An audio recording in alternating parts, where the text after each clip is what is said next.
새로운 주사기를 이용해 화이자 백신 접종 횟수를 늘리는 방안과 관련해 방역당국이 백신 한 병당 6명을 접종하는 게 원칙이라고 밝혔습니다. 다만 현장에서 남은 분량을 추가로 접종하는 것은 문제가 없다는 입장입니다. 일부 의료진들은 부담감을 호소하고 있습니다.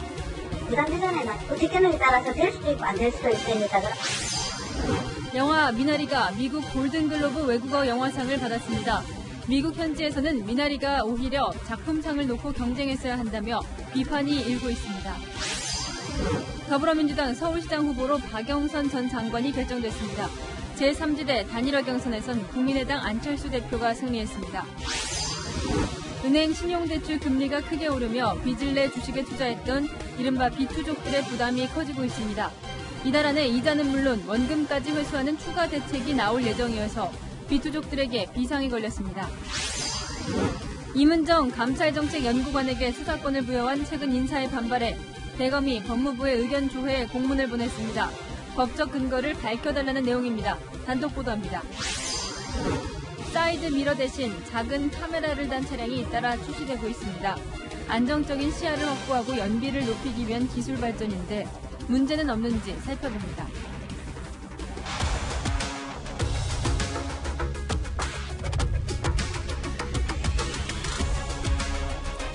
뉴스의 동정민입니다. 3월의 첫날 3.1절 소식은 잠시 후 전해드리고 공이 울린 선거 소식으로 시작하겠습니다. 서울시장과 부산시장 보궐선거에 각 당 주요 대표 선수가 이번 주에 결정됩니다. 오늘 이 민주당과 이른바 야권 제3지대의 서울시장 후보가 확정됐습니다. 조금 전 발표된 민주당부터 가보겠습니다. 박영선 후보가 우상호 후보를 꺾고 최종 후보로 확정됐는데요. 박 후보를 바로 만나보겠습니다. 안녕하세요. 먼저 축하드립니다. 네, 감사합니다. 반갑습니다. 네, 이 범여권 후보 단일화를 한 번 더 거칠 수도 있겠지만 이 최종 야권 후보로 안철수 후보가 올라온다면 그래서 본선에서 맞붙는다면 어떻게 이길 자신은 있으신지요? 네, 반드시 승리하겠습니다. 그리고 안철수 후보에게도 축하 인사를 전합니다. 저는 서울이 정쟁의 대상이 되어서는 안 된다고 생각합니다. 정쟁은 후퇴와 그리고 파괴를 가져옵니다. 서울에게는 그럴 시간이 없습니다. 이 코로나19라는 이 어려운 상황 속에서도 조금 전에 영화 미나리가 우리에게 이렇게 기쁜 소식을 전해주었던 것처럼 지난 1년을 거치면서 서울이 글로벌 혁신도시 1위를 기록했습니다. 이러한 저력과 서울의 자부심을 이어가야 한다고 생각합니다. 그래서 문재인 정부와 민주당 그리고 서울시장 박영선이 안정적으로 서울을 이끌면서 서울의 미래 좌표 100년 디지털 경제 수도 서울 세계 표준 도시를 만드는 것이 이번 선거에서 우리가 해야 할 일이다 이렇게 생각하고 있습니다. 그래요. 지금 안철수 후보에 대한 특정 얘기는 하지 않으셨는데 이거 하나만 더 물어볼게요. 그래도 최근 추이를 보면 국민의힘에서는 나경원, 오세훈 후보 중에 이제 한 명이 될 가능성이 높아 보입니다. 혹시 누가 더 어려운 상대다 이런 생각도 있으실까요? 저는 어느 후보가 되든지 서울 시민과 서울의 미래를 이야기하면서 서울을 21분 도시 서울 건강한 생태 도시로 만들 것입니다. 조금 전 헤드라인 뉴스에서도 파이자 백신을 주사기를 특수 주사기를 K-백신 주사기를 써서 6명에서 7명까지 맞출 수 있다라는 보도를 하시는 것을 제가 들었는데요. 그 주사기를 설득해서 제가 중소벤처기업부 장관 시절에 만들었던 것처럼 대량 생산을 이룰 수 있었던 것처럼 서울을 위해서 그리고 서울 시민을 위해서 진심으로 최선을 다하도록 하겠습니다. 감사합니다. 네, 참 이번 선거가 사실 이 소속 박원순 전 시장의 성추행 사건으로 치러지게 된 건데요. 혹시 민주당 후보로서 이 박 전 시장에 대해 평가를 좀 할 수 있다면요? 박 전 시장님은 생활형 시장이었고요. 그리고 사회적 약자, 장애인들을 위한 시스템을 만들었고 또 복지 시스템을 대한민국의 복지 시스템을 선도했다라는 그런 평가를 받고 계십니다. 다만 도시라는 것은 장기 계획과 중기 계획, 단기 계획 이렇게 한꺼번에 같이 가야 하는데 장기 계획 측면에서 지금 현재 이것이 중단되어 있습니다. 그래서 저는 서울시 대전안을 통해서 21분 도시 서울로 서울의 미래 100년 좌표를 찍고 지난 100년이 뉴욕이 표준 도시였다면 앞으로 미래 100년을 서울이 세계의 표준 도시로서 디지털 경제 수도로 만들 그런 계획을 가지고 있습니다. 네, 부동산 정책과 관련해서 하나만 여쭙겠습니다. 자, 강남 재건축 규제를 완화하겠다 이런 발언을 해서 우상호 후보와도 이제 논쟁을 벌였는데요. 강남 재건축 어떻게 하실 생각이신지요? 네, 강남의 재건축을 원하는 분들을 위해서 그 의견을 존중해 드릴 생각입니다. 다만 공공 커뮤니티 개념을 도입한 재건축으로 보다 더 지속 가능한 서울의 발전을 이루어야 되겠다 이렇게 생각하고 있고요. 또 35층 고층의 그 해제 문제와 관련해서도 서울의 스카이라인을 고려해서 풀 수 있는 것은 풀도록 하겠습니다. 네, 여기까지 듣겠습니다. 지금까지 오늘 확정된 민주당 박영선 서울시장 후보와 이야기 나눠봤습니다. 감사합니다. 네, 이른바 야권 제3지대도 이변은 없었습니다. 안철수 국민의당 대표가 금태섭 전 의원을 누르고 단일 후보로 결정됐는데요. 자, 이번 주 목요일에 결정되는 국민의힘 후보와 최종 단일화 협상을 곧 시작할 예정인데 벌써 신경전이 시작됐습니다. 이어서 김민지 기자입니다. 국민의당 안철수 대표가 제3지대 단일화 경선에서 무소속 금태섭 후보에 승리했습니다. 지난 27일 100% 국민 여론조사 경선 결과 안철수 후보가 범야권 제3지대 단일화 경선에서 승리하였습니다.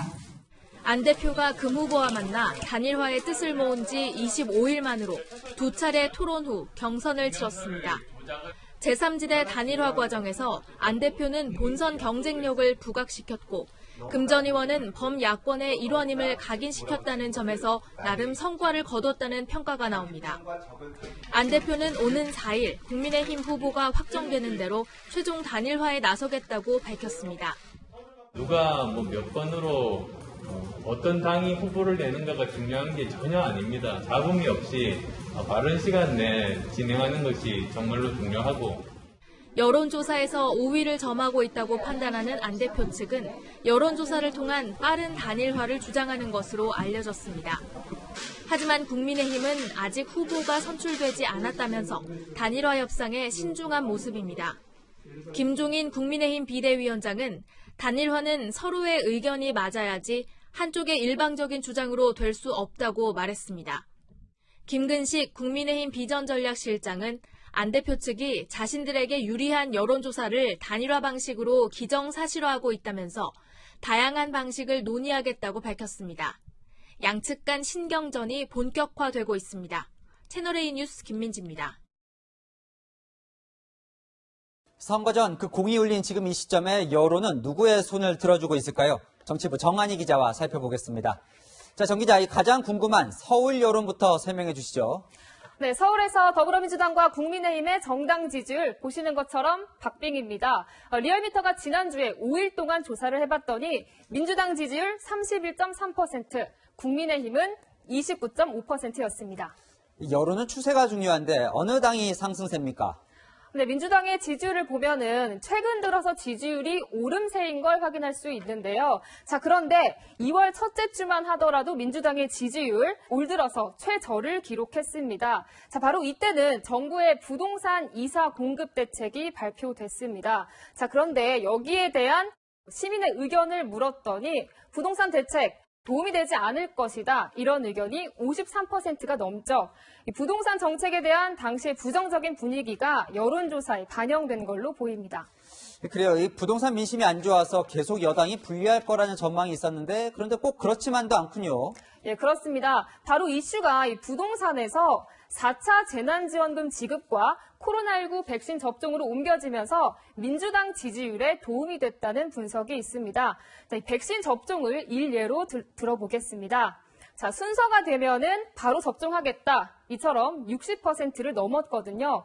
이 백신 접종이 여당에 유리한 이슈임을 알 수 있습니다. 자, 반면에 부동산 이슈 외에는 별다른 이슈물이 하지 못한 국민의힘, 보시는 것처럼 지지율이 하락세를 보였습니다. 자, 이제 부산 민심도 좀 살펴보죠. 여권 당정청이 이제 가덕도 신공항에 총력전을 펼치고 있는데 민심에도 변화가 좀 있습니까? 예, 이것도 지지율로 보겠습니다. 보시면 부산에서 더불어민주당과 국민의힘의 지지율 격차 10%포인트 안팎이었습니다. 자, 그런데 바로 이 2월 넷째 주, 그러니까 지난주죠. 마지막 주에 바로 민주당의 지지율이 상승 국면으로 접어들었는데요. 이때 무슨 일이 있었냐? 문재인 대통령이 가덕도를 방문했고 또 가덕도 신공항 특별법도 통과됐습니다. 네, 한 여론조사를 보면은 부산 시민들 가덕도 신공항과 특별법 추진을 시장 선택의 기준으로 삼겠다는 의견이 37.3%로 가장 많았는데요. 이 부산시장 선거에서 가덕도 신공항이 중요한 이슈임은 틀림없어 보입니다. 지금까지 채널A 뉴스 정한입니다. 네. 비가 오는 3일절이었던 오늘 서울 도심에서는 예고됐던 보수단체 집회가 진행됐습니다. 날씨도 구졌고 방역 지침도 엄격해서인지 대규모 인원이 모였던 지난해 광복절 집회 때 모습과는 크게 달랐습니다. 구자준 기자가 현장을 돌아봤습니다. 광화문 앞에 천막이 쳐 있습니다. 주최 측은 50명이 참여하는 집회로 신고했지만 법원이 20명 이내로 제한하자 13명만 참여하는 소규모 집회로 바뀐 겁니다. 국회의원 문재인 사퇴하라! 법원이 집회 인원을 대폭 제한하면서 광화문 일대에서는 신고가 필요 없는 기자회견 형태의 쪼개기 집회가 산발적으로 열렸습니다. 법원이 코로나19 음성 판정서와 체온 측정, 명부 작성 같은 허용 조건을 제시하자 반발의 목소리도 나왔습니다. 지하철 타거나 백화점 가거나 출산, 학교, 가정에 갈 때 여러분 코로나 음성 결과지 가지고 가십니까?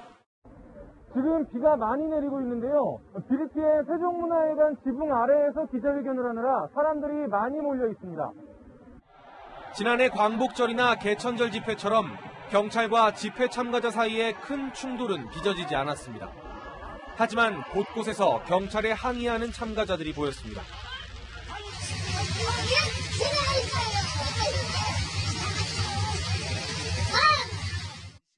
어제 실시간 방송을 통해 집회를 지켜봐달라고 했던 전광훈 목사는 집회 현장에 나오는 대신 온라인 연설을 진행했습니다. 광화문 일대 카페에는 335 모여 함께 실시간 방송을 보는 참가자들도 있었습니다. 유튜브에서 그렇게 아직 안 해본 모양이에요.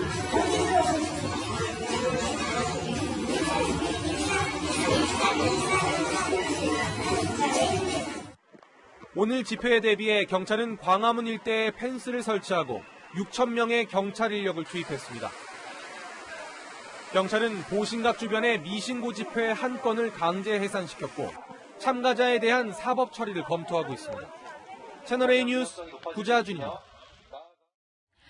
정치권에서도 계속 언급하고 있죠. 버려지는 백신을 최소화할 수 있는 국산 주사기, K주사기라는 별명까지 붙었습니다. 방역당국이 이 주사기를 사용하면 백신 한 병당 접종 인원을 한두 명 더 늘려도 된다는 공문을 내보냈습니다. 하지만 현장에서는 이런 방식이 공식 원칙도 아니고 의료진의 역량에 기대야 하는 문제라며 부담감을 호소합니다. 이현수 기자가 현장 목소리를 들어봤습니다. 화이자 백신 한 병당 허가된 접종량은 6회분입니다. 방역당국은 6회가 원칙이라는 점을 분명히 하면서도 현장에서 물량이 남으면 추가 접종은 가능하다고 밝혔습니다. 현장 의료진은 부담스럽다는 반응입니다. 그렇게 되면 부담되잖아요. 내가 이거 잘하면 7명이 되고 안 되면 6명 되는 것도 부담 안 되겠어요? 접종 자체 업무만으로도 신경 쓸 일이 많은데 업무 스트레스가 가중된다는 겁니다. 한 명이 될지 2명이 될지 안 될 수도 있잖아요. 백신 제조사는 접종 과정에서 생기는 손실을 감안해 여유 있게 약을 담습니다. 이 여유분을 투여분으로 쥐어짜려다 보니 문제가 생긴다는 겁니다. 부담은 있어요. 정확한 매뉴얼을 알고 확실히 교육이 된 상황에서 이거를 하는 게 맞을 것 같은데. 추가 접종을 위해 무리하다 부작용이 생길 수 있는 만큼 명확한 기준이 마련돼야 한다는 지적입니다. 국가의 허가사항은 6회 주사입니다. 이거를 검증한 후에 쓸 수 있도록 해야지 정확하지 않은 거를 개인이 맡긴다고 하게 되면 또 불안감이 조성하게 되는 거고. 화이자 측도 출해분 사용은 국내외에서 허가되지 않은 부분이라고 밝혔습니다. 채널A 뉴스 이었습니다. 이런 백신 짜내기, 외국에서는 사례가 있을까요? 미국에서도 유럽에서도 7번까지 접종할 수 있다는 보고는 있습니다.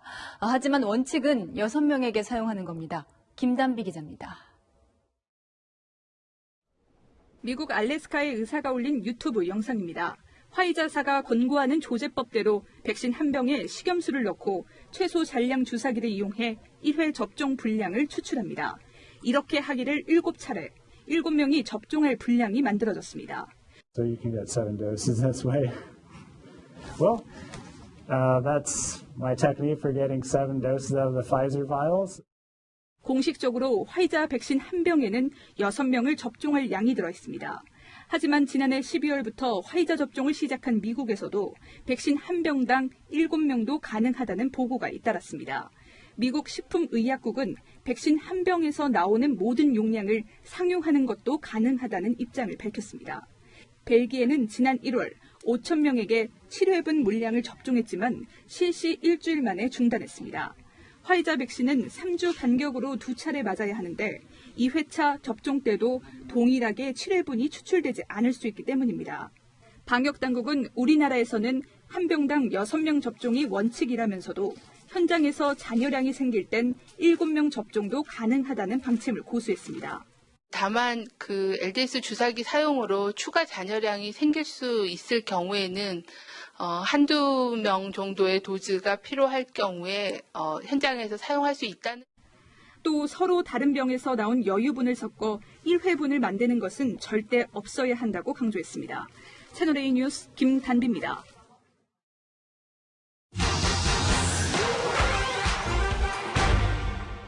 백신 접종이 본격화되며 온라인에선 이런 주장도 나오고 있습니다.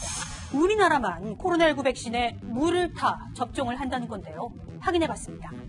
SNS에 올라온 글입니다. 이 백신 수량이 모자라 이 백신에 식염수를 섞어 접종 분량을 늘린다는 주장부터 식염수를 섞으면 효과가 줄어드는 거 아니냐 반응까지 했는데요. 사실일까요?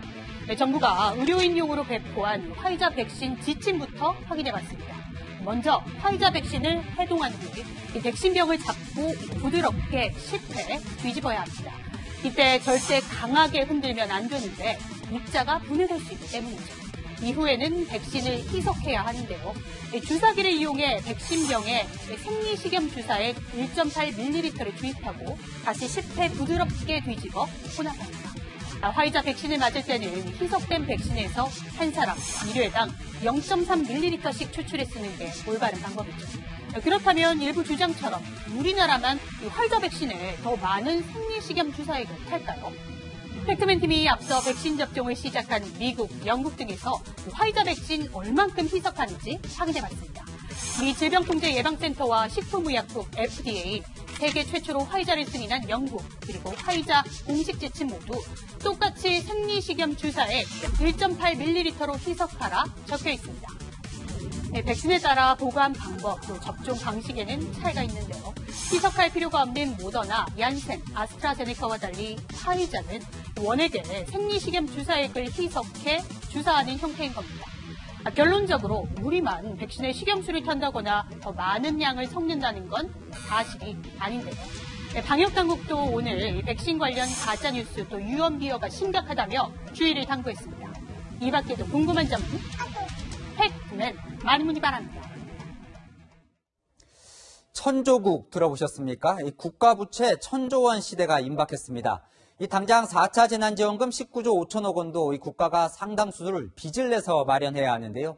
이 돈 쓸 곳, 가덕도 신공항도 있죠. 국민 1인당 빚이 1,880만 원에 달합니다. 박재 기자입니다. 4차 긴급재난지원금 규모는 19조 5천억 원. 소상공인과 자영업자뿐 아니라 노점상인에도 지원금을 주고 전기료를 감면해줍니다. 하지만 자영업자들은 자신들이 낸 세금으로 노점상을 지원하는 것에 불만을 제기합니다. 우리는 다 똑같이 세금을 냈잖아요. 그분들은 세금도 안 내고 임대료도 안 내잖아. 동종 업종을 하고 그렇게 지원금을 준다는 건 좀 그렇죠. 더 큰 문제는 빚잔치라는 겁니다. 이번 추경 예산 19조 5천억 원 중 10조 원가량은 적자 국채를 발행해 조달할 계획입니다. 문제는 역대급인 슈퍼 예산을 편성하면서 이미 국가 채무가 956조까지 늘어나 있다는 겁니다.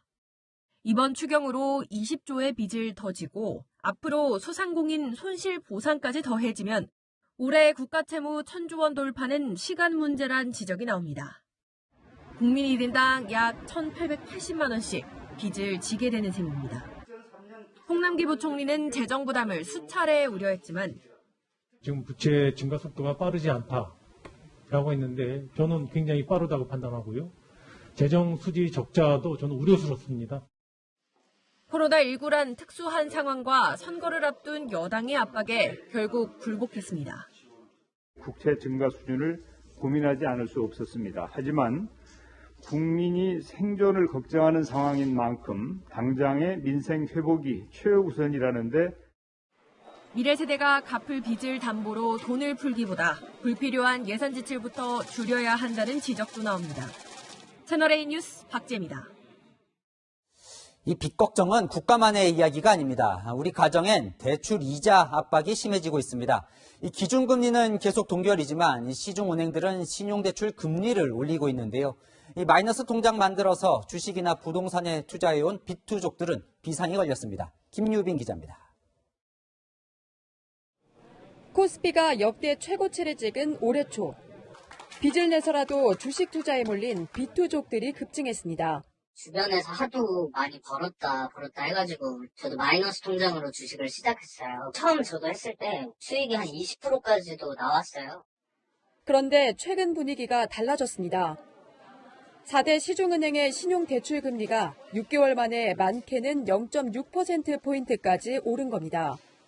가계 대출을 줄이라는 금융당국 규제가 이어지자 시중은행들이 우대금리 혜택을 없애면서 금리가 큰 폭으로 뛰었다는 분석입니다. 여기에 최근 물가 상승 기대로 국채 금리가 오르면서 대출 금리에도 영향을 미치고 있습니다. 빚투족들의 부담은 커지고 있습니다. 제가 지금 쓰는 마이너스 통장 금리가 7%가 넘어요. 지금은 그냥 주식을 팔고 마이너스 통장을 좀 갚아가고 있습니다. 실제로 5대 은행의 신용대출 잔액은 1월 말과 비교했을 때 643억 원가량 줄었습니다. 조금 올라가는 거는 이제 경각심 같은 거를 갖게 해주는 요인도 될 수 있고 영끌 비투를 자제하게 하는 요인도 될 수 있는 거고요. 금융당국은 이달 안으로 상환 능력을 넘어서는 고액 신용대출에 대해 이자뿐만 아니라 원금도 함께 갚는 분할 상환 의무 방안을 발표할 예정이어서 빚투족들의 부담은 더 커질 전망입니다. 채널A 뉴스 김유빈입니다. 대검찰청이 법무부에 지난 인사와 관련해 공식적으로 문제를 제기한 사실이 확인됐습니다. 이 수사권이 부여된 뒤 등산화 한 켤레를 장만한 듯 든든하다고 했던 임은정 대검 감찰정책연구관에 대해서인데요. 이 정책을 연구하는 연구관에게 수사권까지 준 법적 근거가 뭔지 답을 요청하는 공문을 보냈습니다. 이은우 기자의 단독 보도입니다.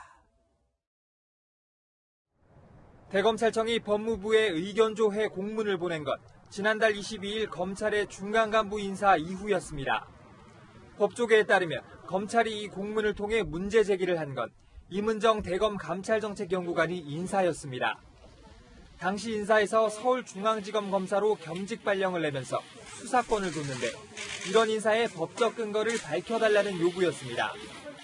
그동안 대검에 근무하는 검사는 관련법의 수사 권한을 정해놨거나 검찰총장의 지시가 있을 때만 수사 업무를 맡았습니다. 대검감찰부는 3개 감찰과로 구성되는데 이 중 2개 부서만 수사권이 있습니다. 추미애 전 장관이 감찰정책연구관을 신설해 임은정 부장검사를 앉히더니 박범계 장관이 수사 권한까지 부여한 겁니다. 이번 인사 전까지는 정책연구직이어서 수사를 할 수 없었습니다. 박범계 장관은 인사 배경에 대해 뚜렷한 설명을 내놓지 않았습니다. 임은정 검사는 본인이 수사권을 갖기를 희망하는 것으로 그렇게 알고 있습니다. 검찰 내부에선 한명숙 전 국무총리 수사팀의 위중교사 의혹 조사를 고려한 조치라는 의견이 나옵니다. 이 조사는 임 부장검사가 맡고 있습니다. 수도권의 한 부장검사는 임 부장검사의 권한을 확대하기 위한 꼼수라고 지적했습니다. 법무부는 대검에 아직 답변하지 않은 것으로 전해졌습니다. 임 부장검사가 한명숙 전 총리 수사팀에 대한 수사와 기소를 강행할 경우 대검 수뇌부와 충돌할 수 있다는 관측이 나옵니다. 채널A 뉴스 이윤우입니다. 이렇게 임은정 검사에겐 수사권을 주지만 이 검찰의 수사권은 사실상 모두 빼앗는 이 중대범죄수사청이 정치권의 뜨거운 이슈로 떠올랐습니다. 민주당은 이르면 이번 주 후반에 관련법을 발의할 예정인데 윤석열 검찰총장도 공개적으로 반대 의견을 낼 가능성이 제기됩니다. 여권과 검찰의 정면 충돌이 임박한 분위기입니다. 최성 기자입니다. 검찰의 직접 수사권은 올 1월부터 부패, 선거, 대형 참사 등 6개 분야로 제한됐습니다. 하지만 민주당은 법무부 산하에 중대범죄수사청을 설치해 남은 수사권마저도 이관시키겠다는 계획입니다. 이를 위해 윤호중 법사위원장이 빠르면 이번 주 관련 법안을 대표 발의할 예정입니다. 민주당 한 지도부 의원은 중수청 설치 속도 조절을 말한 적이 없다며 신속 처리 방침을 강조하기도 했습니다. 대통령의 속도 조절 주문 논란 속에 당 TF 차원에서 논의되던 수사청 설치를 당 주도로 속도를 내겠다는 겁니다. 민주당 한 의원은 모기들이 반대한다고 F킬러 안 사냐고 한 노회찬 전 의원의 발언을 인용하며 개혁은 이미 시대적 흐름이다라고 말했습니다. 국민의힘은 중수청 설치를 저지하겠다고 나섰습니다. 수사기관을 장악해 정권 비리를 은폐하려 한다는 의심을 피할 수 없습니다. 여당의 권력비리 은폐 시도를 좌시할 수는 없습니다. 민주당은 내일 검찰개혁 특위회의를 열고 법안을 마무리한 뒤 이번 주 의원총회를 열어 중수청 설치 법안을 확정짓습니다. 채널A 뉴스 최선입니다. 이름도 내용도 생소한 중대범죄수사청 설립을 두고 혼란이 커지고 있습니다. 이 법조친 최주영 기자와 함께 뭐가 논란인지 살펴보겠습니다. 최 기자, 이제는 워낙 많은 수사기관이 생겨서 헷갈립니다. 네, 새로운 수사기관을 알려드리기 전에 꼭 알아야 할 개념부터 먼저 설명을 드리도록 하겠습니다. 이 죄를 짓고 벌을 받기까지는 수사와 기소 그리고 이 재판 절차를 밟습니다. 이 수사는 범죄자의 혐의를 확인하는 과정입니다. 수사 과정에서 혐의가 확실하다고 해서 곧바로 유죄 혹은 무죄를 결정하진 않죠. 사건을 재판에 넘기는 이 기소 절차를 통해서 법원의 판단을 받는 과정을 거치게 됩니다. 재판은 판사가 하지만 이 수사 권한과 또 기소 권한은 모두 검찰이 가지고 있습니다. 여권 같은 경우는 이 검찰이 쥐고 있는 이런 권한이 남발되거나 혹은 인권 침해를 할 수 있다 이런 식으로 주장을 하고 있습니다. 결국에는 수사권과 기소권을 분리해야 한다라면서 이 새로운 수사기관 중대범죄수사청을 신설한다는 것입니다. 검찰이 힘을 빼려는 건 알겠는데, 근데 최근에 이제 공수처 신설됐죠. 이제 지난주에 경찰의 국가수사본부라는 게 출범이 됐습니다. 네. 이번에 중수청까지 이렇게 새로운 수사기관을 계속 만들려는 이유가 뭡니까? 일단은 검찰의 수사권을 없애서 기소권만 남도록 하겠다 이런 조치로 보이는데 한번 쉽게 설명을 드리도록 하겠습니다. 검찰이 쥐고 있었던 이 수사 권한을 하나씩 새로운 수사기관에 떼어주는 것인데요. 대통령, 대법원장, 그리고 국회의원 같은 고위공직자에 대한 수사권은요. 이 고위공직자 범죄수사처, 그러니까 공수처로 넘어갔습니다. 이후에 이 선거와 부패범죄 등 6대 범죄를 제외한 대부분의 사건 수사는 국가수사본부로 넘어갔죠. 여기에 중대범죄수사청을 신설해서 남아있는 6대 범죄마저 넘기겠다 이렇게 볼 수가 있는 것입니다. 결국에는 수사권을 모두 빼앗긴 검찰, 이 손에는 기소권만 남게 됐습니다. 법조계에서는 다른 선진국과의 시스템을 비교해 보도록 하고 있습니다. 나라마다 법체계는 다르긴 하지만 독일이나 일본 그리고 미국 같은 경우에는 검사에게 수사권과 기소권을 함께 부여하고 있기 때문인데요. 일각에서는 이 검찰 힘을 빼려고 이 세계적인 추세와 역행을 해서 무리하게 수사권을 뺏어서 분산한다 이런 의견도 나오고 있는 상황입니다. 자, 그럼 이 중수청이 이제 생겼어요. 그리고 검찰로부터 수사권을 뺏었어요. 그러면 그 다음에는 어떤 일이 벌어지는 겁니까? 앞서 설명드렸던 해외 사례의 공통점을 한번 살펴보면 좋을 텐데 이 검찰이라는 하나의 수사기관에 수사와 기소 권한을 동시에 줬다는 것입니다. 이유가 있습니다. 범죄자의 죄를 꼼꼼하게 따진 사람이 결국에는 이 필요한 처벌도 정확하게 요구할 수 있기 때문입니다. 하지만 여권에서 구상 중인 이 중수청을 살펴보면요. 큰 차이가 있습니다. 수사를 하더라도 재판에 넘길 수 있는 권한, 그러니까 이 기소 권한이 없습니다. 그러니까 기소 권한은 이제 검찰이 갖고 있다는 거고 계속. 자, 네. 기소권이 없는 이제 중수청이 신설되는데 여기에 대해서 이제 걱정하는 전문가들이 많더라고요. 뭐 이렇게 범죄자들만 좋아할 거다 이런 말도 들리고요. 맞습니다. 뭐가 문제될 소지가 있습니까? 한번 천천히 살펴보면은 중수청에서 수사를 하더라도 앞서 설명드린 것처럼 재판에 넘기려면은 검찰을 거쳐야 하는 구조이기 때문입니다. 법이 통과되면은 앞서 설명드린 것처럼 수사기관은 3개로 늘어나게 됩니다. 당장 시청자분들도 이 설명을 들으시면서 피해를 입으면 어디에 고소 고발을 해야 될지 고민이 되실 겁니다. 법조계에서는요, 또 다른 시행착오도 우려하고 있는데요. 수사기관들이 같은 사안을 중복해서 수사하는 기간이 분명히 생길 수 있다는 것입니다. 중수청이 수사를 제대로 했더라도 재판에 넘기기 전에 이 검찰에서 기록을 검토할 가능성도 있거든요. 그렇게 되면은 피해자들의 피해 회복에 걸리는 시간은 자연스럽게 늘어나게 되고 거기에 따라 비용도 더 증가할 수 있는 것입니다. 법조계에서는 이 처벌 절차가 더욱 복잡해질 경우에 이 범죄 예방 효과가 떨어질 수 있다, 이런 우려도 나오고 있습니다. 그래요. 이제 중수청이 진짜 될지 이번 주가 이제 중요하다고 전해드렸는데 검찰도 가만히 있을 분위기는 아니죠. 맞습니다. 검찰 내부에서는 사실상 검찰청이 사라질 수 있다, 이런 위기감까지 나오고 있는 상황입니다. 일단은 윤석열 검찰총장이 어떤 결단을 내릴지 주목하고 있는데요. 윤 총장은 지난주에 이 중대범죄수사청 설치에 대해서 일선 검사들의 의견 취합을 지시한 상황입니다. 직접 현장의 목소리를 들어보고 판단하겠다는 것인데 모레, 그러니까 이틀 뒤에는 이 대구고검과 또 지검을 격려 방문해서 이 자리에서 만약 윤 총장이 직접 중대범죄수사청에 대한 입장을 밝힐 가능성도 남아있는 상황입니다. 네, 알겠습니다. 지금까지 법조팀 최주현 기자와 살펴봤습니다. 다음 소식입니다. 자, 코로나 감염을 막기 위해 요즘 열차에서는 음식을 먹을 수가 없지요. 이 KTX에서 그런데 이 햄버거를 먹다가 다른 승객의 항의를 받은 승객이 우리 아빠가 누군지 아냐며 되레 거친 말을 했습니다. 조현진 기자가 보도합니다. 동대구역을 출발해 서울로 향하는 KTX 열차. 자리에 앉은 여성 승객이 햄버거와 음료를 먹고 있습니다. 마스크는 턱에 걸쳐 있습니다. 열차 안에서 마스크를 쓰지 않거나 음식을 먹는 건 엄연한 방역수칙 위반입니다. 사회적 거리두기 1.5단계 방역수칙에 따라 대중교통 내에서는 음식물을 드실 수 없습니다. 다른 승객들이 밀폐된 공간에서 음식을 먹지 말라고 요청하자 여성은 도리어 화를 냈습니다. 먹든 말든 무슨 상관이냐, 우리 아빠가 누군 줄 알고 그러냐며 가만히 두지 않겠다고 승객들 사진까지 찍었다는 겁니다. 이후 어딘가로 전화를 거더니 큰 소리로 통화를 합니다. 승객들이 항의하지만 아랑곳하지 않습니다.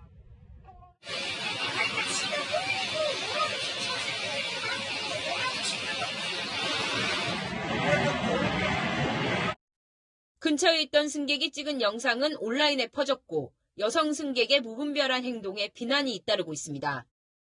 논란이 커지자 코레이 측은 진상 파악에 나섰고 당시 여성 승객이 방역수칙을 어긴 사실을 확인했습니다. 저희 승무원이 2번의 계도와 경고 조치를 하였고요. 승객도 계도에 대해서는 잘 받아들였었습니다. 열차에서 마스크를 착용하지 않는 등 방역수칙을 위반하면 10만 원의 과태료가 부과되고 방역수칙을 지켜달라는 승무원 지시를 거부하면 강제 하차 등의 조치가 내려집니다. 채널A 뉴스 조현진입니다. 네, 운전하시는 분들은 오늘처럼 비가 오는 날이면 사이드미러에 습기가 차서 잘 안 보이는 경험 해보셨을 겁니다. 최근 나온 자동차들은 아예 거울을 빼고 카메라를 장착하기도 합니다. 편리할 것 같기도 적응하기 어려울 것 같기도 한데 안건우 기자가 장단점을 살펴봤습니다. 아우디의 전기 SUV 이트론입니다. 운전석 문에 달린 모니터에 바깥에선 사람 얼굴이 보입니다. 사각지대에 숨어도 그대로 잡아냅니다. 최근 출시된 현대차의 첫 순수 전기차 아이오닉 5도 차량 양옆에 커다란 거울 대신 주먹만한 카메라를 설치했습니다. It assists drivers by providing the most optimal viewing angles and eliminating blind spots entirely. 현대차와 렉서스는 운전석과 조수석에 설치된 네모난 디스플레이를 통해 바깥을 볼 수 있습니다. 아우디는 이질감을 줄이기 위해 아예 기존 사이드미러 형태로 문짝 옆에 매립형 디스플레이를 설치했습니다. 이처럼 완성차 업체들이 거울을 떼고 카메라를 다는 건 이유가 있습니다. 악천후나 어두운 밤, 시야 확보는 물론 광각으로 사각지대도 없앨 수 있습니다. 무엇보다 외부 돌출 부위가 줄어 공기 저항을 덜 받는 만큼 연비나 전비 개선 효과가 있고 풍절음 등 바람 소리도 적습니다. 하지만 아직 보완할 부분도 있습니다. 주행 중 카메라가 꺼지거나 디스플레이가 먹통이 될 경우 운전자에겐 치명적입니다. 순간적으로 완전히 그 시야가 확보가 안 되는 상황에서 응급 상황에서 운전을 하게 되니까 그런 불안감을 해소시키기 위한 대안이 반드시 필요하다 이렇게 볼 수 있습니다. 열선만 달린 기존 거울과 달리 적외선에 카메라까지 비싼 부품이 들어가는 만큼 작은 접촉 사고에도 소비자 부담은 더 커질 수 있습니다. 채널A 뉴스 안건우입니다. 국내 기술로 개발된 최초의 국산 전투기가 다음 달 드디어 공개됩니다. 레이더에도 포착되지 않는 스텔스기와 비슷한 모습입니다. 강은하 기자가 먼저 보고 왔습니다. 개발비만 8조 8천억 원이 투입되는 첫 국산 전투기 KF-X가 모습을 드러냅니다. 제 뒤에 보이는 게 바로 제작 중인 KF-X 1호 시제기입니다. 오는 4월 완성된 모습이 처음 공개되고 내년 7월 첫 비행이 예정돼 있습니다. 날개 너비는 11.2m, 길이는 16.9m로 현재 공군 주력 전투기인 F-16보단 약간 큽니다. 최대 시속 2,200km까지 낼 수 있고 항속거리는 2,900km입니다. KF-X의 눈이 될 A사 레이더와 적외선 탐색 추적 장비 역시 순수 우리 기술로 개발합니다. 현재 KF-X에는 약 65%의 국산화율을 목표로 하고 있고요. 특히 이제 항공 전자 장비들은 대부분 국내 업체들이 현재 개발 중에 있습니다. 유럽산 미티어 공대공 중거리 미사일 등을 탑재할 수 있고 국내 개발 중인 장거리 공대지 유도탄도 장착 가능합니다. F-35와 비슷한 모습으로 레이더에 포착되지 않는 스텔스 전투기 형상을 갖춘 것도 눈길을 끕니다. 현재 공군이 운용 중인 전투기는 400여 대로 이 중 120여 대를 KF-X로 대체할 예정입니다. 한편 KF-X 사업에 공동 참여해 총 개발비의 20%를 부담하기로 했던 인도네시아는 최근 경제난을 이유로 6천억 원을 내지 않고 있습니다. 채널A 뉴스 강은하입니다. 네. 그동안 이렇게 많은 쾌거를 거두었던 영화 미나리가 미국 양대 영화 시상식이죠. 골든글로브에서도 외국어 영화상을 받았습니다. 지금까지 무려 75관왕의 쾌거를 거뒀는데 현지에서는 이번에 외국어 영화상에 그친 것이 아깝다는 반응까지 나옵니다. 다음 달 아카데미 수상식도 있어서 좋은 소식이 또 기다려집니다. 이현용 기자가 보도합니다. And the Golden Globe goes to Minari. 맨손으로 정착에 나선 한인 가족 이야기가 결국 미국의 공감을 끌어냈습니다. 미국 기준으로는 뭔가 달랐던 한국 할머니. 할머니는 진짜 할머니 같지 않아요. 할머니 같은 게 뭔데? 쿠키도 만들고 나뿐만도 안 입고 남자 팬티도 안 입고. 하지만 그 할머니는 어디서든 잘 자라는 미나리처럼 강인했습니다. 어이, 프리티 보이, 프리티 보이. 지난해 썬댄스 영화제를 시작으로 75관왕, 특히 윤여정은 여우조연상만 26개를 받았습니다. 지난해 영화 기생충처럼 미나리도 골든글러브를 발판으로 오스카상을 노립니다. 특히 윤여정은 한국 영화 사상 처음으로 배우상 수상도 기대됩니다. 왜들 이렇게 우니? 다 그랬더니 선생님만 안 울어요 그러더라고. 사람들이 다 거의 일어나서 스탠딩 오베이션을 하는데 그때 울었어요. 미국 현지에서는 다시 한번 수상 기준에 대한 비판이 일었습니다. 미국인의 이야기이자 미국 영화사가 제작했음에도 외국어 영화로 분류했기 때문입니다. 자신의 실제 이야기를 영화에 담은 재미교포 정인삭 감독은 외국어가 아닌 가족을 강조했습니다. I just want to say that Minari is about a family. It's a family trying to learn how to speak a language of its own.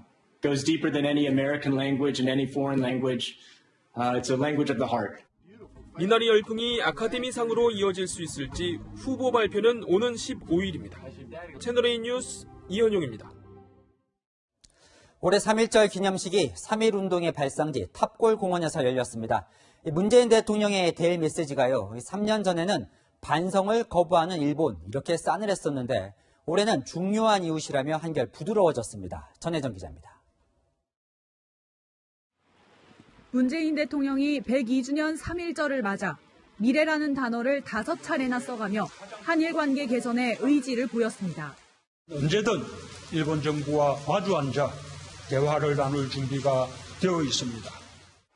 일본이 민감하게 반응하는 위안부, 강제징용 단어는 쓰지 않고 포괄적으로 피해자라고만 했습니다. 문 대통령의 일본에 대한 태도는 취임 1년 차에 가장 센 뒤 이후 점차 누그러지는 모양새입니다. 반인륜적 인권 범죄 행위는 끝났다는 말로 덮어지지 않습니다. 하지만 우리는 다시는 일본에게 지지 않을 것입니다. 과거를 직시할 수 있어야 상처를 극복할 수 있고 미래로 나아갈 수 있습니다. 과거의 문제는 과거의 문제대로 해결해 나가면서 미래지향적인 발전에 더욱 힘을 쏟아야 합니다. 북미는 물론 남북 관계까지 진전이 없는 상황에서 일본과의 관계 개선을 통해 임기 말 외교안보 분야에서 돌파구를 찾으려는 의도로 풀이됩니다. 관계 복원 계기를 오는 7월 도쿄올림픽으로 꼽았습니다. 도쿄올림픽의 성공적인 개최를 위해 협력하겠다는 겁니다. 일본 정부는 논평을 통해 한국은 중요한 이웃이라면서도 현안 해결을 위해 한국 정부가 책임을 지고 적절한 대응을 해야 한다며 기존 입장을 되풀이했습니다. 채널A 뉴스 전혜정입니다.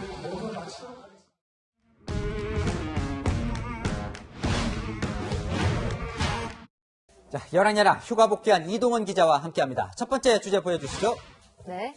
뭐가 빠르고 느린 걸까요? 백신 접종 속도입니다. 이틀 동안 이제 백신을 한 2만 명 조금 넘게 맞았다는데 네. 접종 속도도 정치권에서는 논란이 됩니까? 네, 누가 보느냐에 따라서도 다르지만 어떤 국가와 비교하느냐에 따라서 상당히 큰 차이가 있습니다. 우리는 첫날 17,000명 접종을 했어요. 접종 속도가 일본보다 한 10배 이상 빠른 거 아니냐라는 이런 기대도 좀 나오고 있는 것 같은데. 하루 한 170만 명 정도가 접종한다고 하는데 우리는 이틀 사이에 약 2만 명 정도가 접종을 했으니 비교조차 되지 않을 수준입니다. 저희 팩트맨에게 물어보고 싶네요. 자, 누구 말이 맞는 겁니까? 둘 다 틀리진 않았습니다. 2만 명이 맞는데 엿새가 걸린 일본보다는 빠르고 하루 평균 170만 명이 접종하는 미국보다는 느립니다. 참고로 지난해 가을 독감 접종 때는 이틀 만에 330만 명이 접종 완료했습니다. 야당은 백신 확보량이 적어서 속도가 느리다고 지적했습니다. 저희가 접종 시작이 늦었으니까 전부 더 빨리 마치려고 하겠죠? 네, OECD 국가 중에 가장 늦고요. 전 세계에서도 105번째인데요. 문재인 대통령은 3.1절 기념식에서 올해 연말까지는 집단 면역을 달성하겠다고 강조했습니다. 백신 접종에 만전을 기할 것이며 다음 겨울에 접어드는 11월까지 집단 면역을 이룰 것입니다. 하지만 올해 2분기 백신 공급 계획이 아직 불투명한데요. 빨리 충분한 양의 백신이 국내에 들어오길 전 국민이 기다리고 있습니다. 네, 다음 주제 보겠습니다. 네. 자, 500 주고, 네. 50 더. 이거 무슨 내용일까요? 네, 4차 재난지원금 윤곽이 드러나고 있는데요. 민주당은 소상공인에게 최대 650만 원을 지급하겠다고 밝혔습니다. 금지였던 업종에 대해서는 500만 원을 드리고요. 전기료 지원이 있거든요. 추가적으로 최소한 60만 원에서 한 150만 원 정도까지 추가로 갈 수 있습니다. 앞서 리포트에서 전해드렸듯이 4차 재난지원금에 필요한 돈은 모두 19조 5천억 원입니다. 네, 많이 드리면 좋지만 저희가 앞서 리포트에서 봤듯이 국가 부채 1,000조 원 이런 걱정을 했는데요. 네. 증세도 안 한다면서요. 이거 어떻게 마련할까요? 네, 홍익표 민주당 정책위의장은 현재로선 증세를 검토하고 있지 않다고 선을 그었습니다. 주호영 국민의힘 원내대표는 선거를 앞두고 국채 발행해서 나라 돈을 20조씩 돌려도 괜찮은 건가라고 비판했습니다. 상황이 이렇다 보니까 결국은 증세를 하지 않겠나 이렇게 생각하는 분들도 많이 계시더라고요. 네, 이번엔 국채 발행으로 막는다고 해도 앞으로 재원을 마련하려면 증세가 불가피하겠죠. 전문가들은 이미 종부세 등을 통해 특정 계층에 증세를 한 상황이라고 지적했습니다. 세금을 부담하는 국민들이 일부 계층으로 제한되어 있고 증세가 사실상 이미 추진되어 왔던 상황이어서 추가적인 증세가 가지고 있는 부담은 크다고 할 수 있고요. 이게 증세를 하려고 하면 또 선거가 아마 눈에 밟히겠죠? 뭐 표에는 별로 도움이 안 될 테니까요. 그렇죠. 일단 증세 좋아하는 국민 아무도 없고요. 6년 전 유승민 당시 새누리당 원내대표는 박근혜 정부를 이렇게 비판했다가 박 대통령과 사이가 완전히 틀어졌습니다. 증세 없는 복지는 허구임이 입증되고 있습니다. 이제 우리 정치권은 국민 앞에 솔직하게 고백해야 합니다. 오늘의 여랑야랑은 공짜 없다로 정해봤습니다. 네, 정치꾼은 다음 선거만 생각하고 정치가는 다음 세대를 생각한다는 명언도 떠오릅니다. 지금까지 여랑야랑이었습니다. 미얀마 군부가 시위대를 향해 무차별 발포를 하며 최소 18명이 숨졌습니다. 무고한 사람을 공격하지 말라고 무릎을 꿇은 수녀의 모습이 절박한 시민들의 상황을 보여줍니다. 박수유 기자가 보도합니다. 미얀마 경찰이 누군가를 조준하듯 총을 겨눕니다. 시민들이 피를 흘리며 쓰러집니다. 최루탄이 여기저기 터지고 체포 과정에서 경찰의 매질이 이어집니다. 유엔이 행동에 나서기까지 얼마나 더 많은 희생이 필요한가라는 SNS 글을 남겼던 대학생은 다음날 가슴에 총을 맞고 숨졌습니다. 쿠데타 세력의 유혈 진압으로 미얀마 최대 도시 양곤은 물론 여러 도시에서 최소 18명이 숨지고 30명이 부상을 입었습니다. They have declared the war against the people of Myanmar.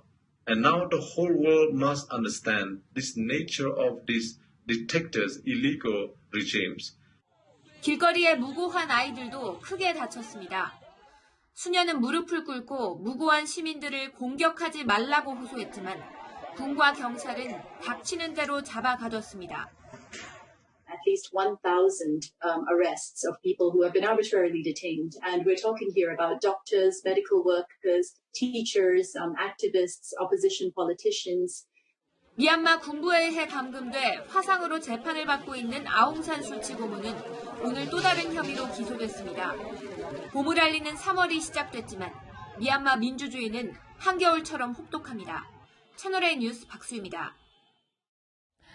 트럼프 전 미국 대통령이 퇴임 후 39일 만에 공식 석상에 나타났습니다. 2024년 차기 대선에 출마하겠다는 뜻을 밝혔습니다. 워싱턴에서 유승진 특파원입니다. Ladies and gentlemen, please welcome the 45th President of the United States, Donald J. Trump. 대부분 노마스크 차림인 천여 명 지지자들의 환호 속에 트럼프 전 대통령이 등장합니다. 트럼프의 대중연설은 퇴임 이후 39일 만입니다.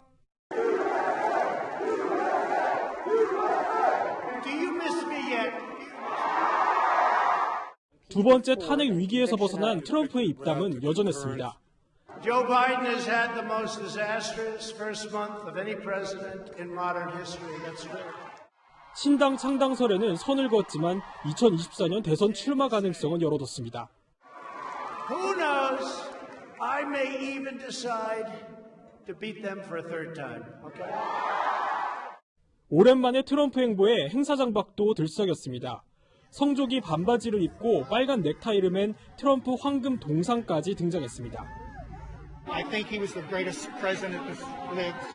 공화당 대선 주자로 꼽히는 폼페이오 전 국무장관은 트럼프의 화염과 분노가 2017년 북한과의 전쟁을 막았다며 트럼프 지지층 끌어안기에 나섰습니다. 워싱턴에서 채널A 뉴스 유승지입니다.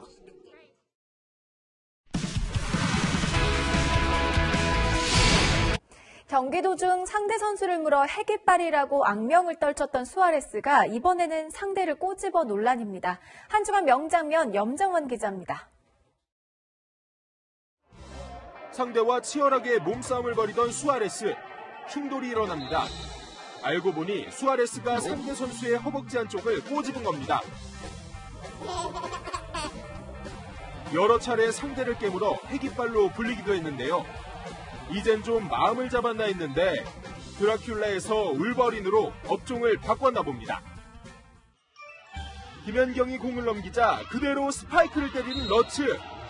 2m 6cm V리그 여자 최장신인 러츠만이 할 수 있는 공격입니다. 중계진도 놀랬고요. 네. GS 칼텍스의 선수들도 저는 다 놀랬습니다. 문명화는 놀란 토끼 눈에 소영 선배 이소영도 놀라움을 감추지 못합니다. 높게 뛰어 득점 뒤 코트에 눕는 케이타. 혀를 내밀며 익살스러운 세리머니를 선보이는데요. 이번에도 힘찬 스파이크로 득점하는데 상대 공격수 펠리페와 네트를 두고 충돌이 일어납니다. 동료들은 케이타 때문에 울고 웃은 경기였습니다. 골대로 향하며 공을 건네받은 이 선수. 그런데 갑자기 경기장 밖의 동료에게 공을 넘깁니다. 두 손을 번쩍 들자 순간 착각해버린 겁니다. 놀랍고 재밌는 한 주간 명장면, 다음 주에도 계속됩니다. 채널A 뉴스 염정원입니다. 오늘 양양공항의 모습입니다. 때 아닌 폭설에 이렇게 눈세상이 됐는데요. 항공기가 결항되고 지연되면서 시민들의 발길이 묶이기도 했습니다. 영동 지역은 앞으로도 더 많은 눈이 예상됩니다. 내일까지 영동 많은 곳에는 무려 50cm 이상의 폭설이 쏟아지겠고요. 영서 북부 지역과 경북 북동 산간에도 최고 15cm의 눈이 더 오겠습니다. 서울은 내일 새벽 1cm 안팎의 눈이 예상됩니다.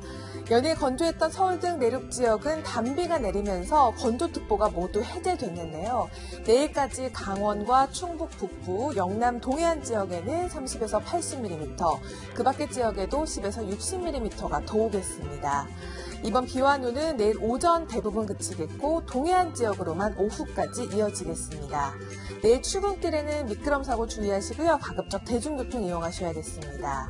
내일과 모레는 기온이 일시적으로 내려가서 반짝 추워지겠고요. 모레 낮부터는 풀리겠습니다. 날씨였습니다.